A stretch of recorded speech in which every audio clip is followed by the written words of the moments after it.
Salut les dingues de 125. Aujourd'hui, on voit sur la chaîne la première sportive 4 temps. On est sur un modèle full caréné. On est ni plus ni moins que sur la 125 CBR R de la marque. On va vraiment se régaler. Allez, c'est parti. Pour commencer à parler de cette magnifique machine, sache qu'il y a eu plusieurs restylages. Au total, il y aura 3 restylages. Ici, la version de 2004 à 2007. La deuxième version en 2007, pour finir ce restylage 2011. Également, la troisième version, je ne vais pas m'attarder dessus, elle a été commercialisée de 2011 à 2017. J'aurai bien l'occasion d'en avoir une un jour. Donc on va vraiment s'attarder sur cette version, la version de 2004 à 2007. Au niveau de son style, tu vas vraiment t'inspirer en fait des 600 et des 1000 de l'époque, à savoir la CBR 600 FS de 2001. Elle a vraiment la bouille en fait des 600 et des 1000 de l'époque, inspirée des Fireblood. Les 600, les 1000, les Fireblood. Au niveau de la partie cycle, en matière générale, on va vraiment tout détailler. Mais ici, on est sur un cadre poutre doublé en acier. On a une hauteur d'assise de 77,6 cm. Une hauteur d'assise qui est relativement assez basse. Cette moto conviendra pour des personnes de taille moyenne. Les personnes à grande taille, moi je vous conseille c'est de l'essayer avant de l'acquérir parce que elle est assez compacte comme moto. On a une longueur totale de 1,92 m, une largeur carénée de 67,5 cm. C'est important de préciser ça pour pouvoir passer certains seuils de porte. Et sans fluide embarqué, à sec, on est à 119 kg pour un poids total fluide embarqué de 127 kg. En ce qui concerne le train avant, on est sur une fourche hydraulique avec une section de tube de fourche de 31 mm. On est sur un débattement de 109 mm au niveau de la fourche. On est sur un disque ventilé de 276 mm sur un étrier double piston. Le freinage est mordant. Vraiment un bon freinage qui est sur cette moto au niveau du freinage à l'avant. On est sur des jantes bâton aluminium montées en pneumatique par des pneumatiques 80 par 90 en 17 pouces. Au niveau de la partie cycle à l'arrière, en ce qui concerne l'amortissement de la machine, on est sur du mono-amortisseur à ressort, vraiment grosse section de ressort. Ici, on est sur un débattement de 120 mm. En ce qui concerne le freinage à l'arrière, on est sur du disque ventilé également, disque de diamètre 220 mm. On est sur un étrier simple piston, correct pour l'époque. Également à l'arrière, on y retrouve une jante aluminium à bâton, montée sur un pneumatique de 100 par 80 en 17 pouces. En ce qui concerne le moteur, on va voir ça ensemble. On est sur un moteur monocylindre 4 temps, développant 13 chevaux à 10 000 tours minute ou encore 13,5 chevaux à 12 000 tours minute. Son max, c'est 12 000 tours minute. C'est un moteur de soupape, simple arbre à cam, à refroidissement liquide. Cette moto dispose du démarrage électrique et d'une admission essence. Avec cette moto, tu pourras atteindre le 100 km/h en 12 secondes. C'est relatif, parce que le paramètre à prendre en compte, c'est ton poids, mais c'est une moyenne, environ 12 secondes pour atteindre les 100 km/h. Avec ce moteur, tu pourras atteindre une vitesse maximum de 130 km/h. Certains diront plus, j'ai vu des personnes annonçant 138 km/h, mais données constructeurs, sache que cette moto est donnée à km/h. Et avec cette moto, tu auras une autonomie de 270 km. Cette moto embarque une boîte de vitesse 6 rapports. En fait, Honda, pour ce 4 temps, a créé un moteur vraiment bien énervé qui va vraiment te permettre de t'amuser, en fait, de jouer avec les reprises et l'agréabilité de conduite que ce moteur va te procurer. Avec ce réservoir de 10 litres, tu parcourras 270 km.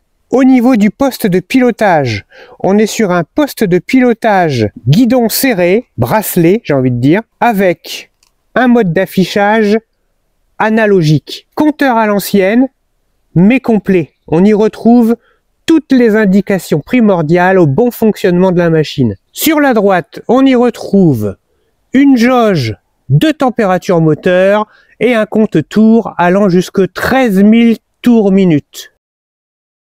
On y retrouve un compteur étalonné de 0 à 200 km/h et également sa jauge à essence. Au niveau du pupitre central, tu y retrouves les indications de clignotant, le mode plein phare et la position du neutre. Apport intéressant, ici on a un starter à tirette directement sur le guidon. Pas besoin d'aller chercher un starter sur le bas moteur. Pour ce moteur, on est en mode carburateur. C'est un carburateur sur ce modèle. On est donc ici sur un modèle en non-injection. Sur le commodo gauche, on y retrouve le klaxon, l'indicateur de changement de direction des clignotants et le bouton sur le dessus te permettant de passer des feux de position au plein phare. Sur le commodo droit, tu retrouves un tirage rapide avec le bouton rouge te permettant de démarrer. Je te fais une vue de l'arrière, ça va te permettre de te projeter en fait sur l'arrière de la moto.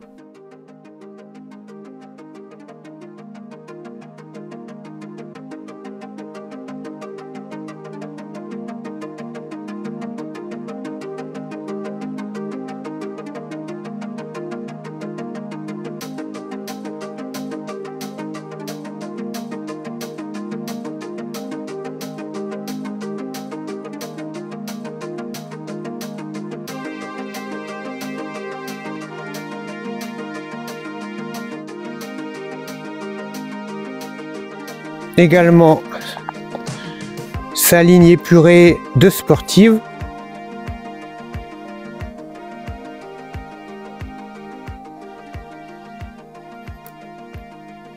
Ses petits rappels aluminium et son pot d'échappement en inox. À l'avant, on y retrouve un nez assez fin, assez affiné, un nez de guêpe. Elle adopte une courbe vraiment sympa. Au niveau de la position de conduite, bah là c'est clair, hein, on est sur une sportive. On a vraiment les coudes qui sont serrés, rapprochés du réservoir. Le réservoir quant à lui est assez fluide. L'entrejambe vraiment passe facilement en fait sur la moto. C'est une moto qui est faite pour coller à la peau, ça se voit, son dessin a été vraiment fait pour pouvoir permettre à l'utilisateur en fait de s'amuser dans les petites routes, les petites routes sinueuses. Le confort de la selle est un peu ferme, c'est lié à la sportivité de la machine, hein. Au niveau du placement des pieds, on est les pieds en arrière et une fois que tu as posé ton pied sur le cale-pied, tu vois ton genou lui se épouse parfaitement en fait le côté du réservoir. Donc c'est vraiment une moto qui est faite pour jouer. D'ailleurs c'est un jouet pour moi. Vraiment un beau jouet. Au niveau du freinage, le levier tombe facilement sous le pied. Donc ça c'est un point positif. Et au niveau du passage des vitesses, ouais, ça tombe tout seul aussi sous le pied. Donc c'est vraiment une moto qui est racée en fait, qui est faite pour aller monter dans les tours et puis s'amuser, hein. Toute l'instrumentalisation de bord tombe facilement. De toute façon, on a le nez dedans, donc on peut pas ne pas voir les indications embarquées sur cette machine. Mais vraiment, tout est vraiment fait de manière intelligente. La petite bulle à l'avant, franchement, c'est de la décoration, hein. On va pas se voiler la face, elle est trop basse pour pouvoir déflecter quoi que ce soit. Les poignées de freinage ou d'embrayage tombe bien sous la main. Non, vraiment sympa cette machine. Moi j'aime beaucoup, c'est sa jupe de carénage. Cet ensemble caréné est vraiment superbe. Au niveau des rétroviseurs, on a une belle visibilité vers l'arrière, même si le guidon bracelet aurait tendance à resserrer les coudes, finalement les rétroviseurs sont bien vers l'arrière, on a une belle visibilité vers l'arrière. En ce qui concerne le passager, j'ai la sensation que le passager est mieux loti que le conducteur. Alors je vais vérifier ça avec vous ensuite. Non, c'est pareil, c'est la même souplesse d'assise. Ce qu'il y a de bien, c'est qu'ici, tu peux quand même te tenir à l'arrière pour pouvoir t'agripper. Et également, c'est vraiment pratique quand tu décides de ranger la machine dans le garage. C'est vrai qu'avoir une prise de force ici, c'est quand même sympa, surtout si tu dois ranger les machines, comme moi, le long d'un mur. Le réservoir, quant à lui, est équipé d'une trappe aluminium à essence, une belle trappe, verrouillable à clé. Donc cette moto n'a pas d'ABS, d'accord, on est encore sur un freinage, on va dire, hydraulique à l'ancienne. Va checker la page de RPM02, c'est vraiment une entreprise au top. Il y a du choix dans les motos d'occasion, il y a un full choix dans les pièces détachées. Vraiment, va checker, ça vaut le détour. C'est vraiment une entreprise au top avec une équipe au top. N'hésite pas à aller voir.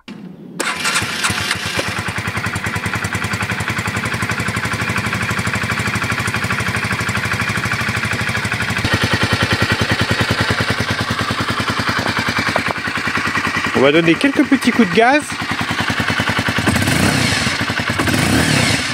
J'adore le bruit.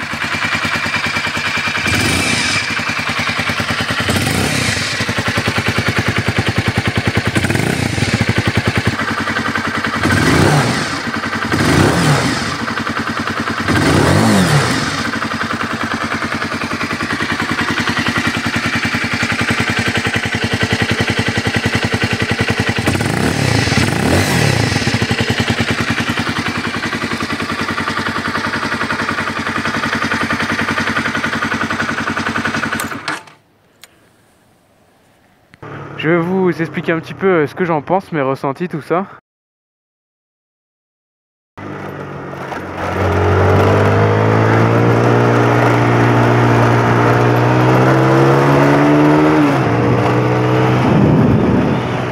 Niveau freinage, c'est vraiment un bon freinage, vous voyez, enfin voilà quoi, ça freine bien, les suspensions elles pompent bien, niveau suspension on est bien.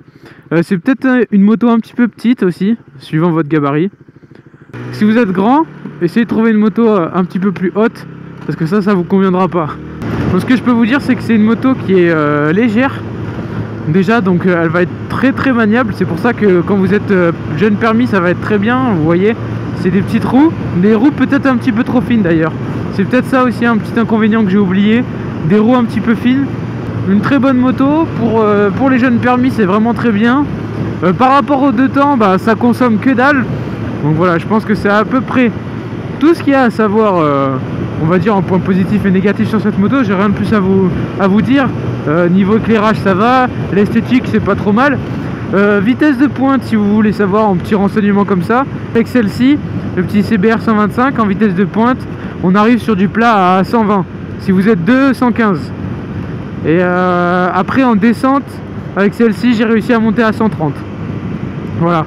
J'espère que cette petite vidéo t'aura plu. Si ça t'a plu, n'hésite pas à liker, à t'abonner, active la cloche, tu seras ainsi averti des dernières vidéos à venir.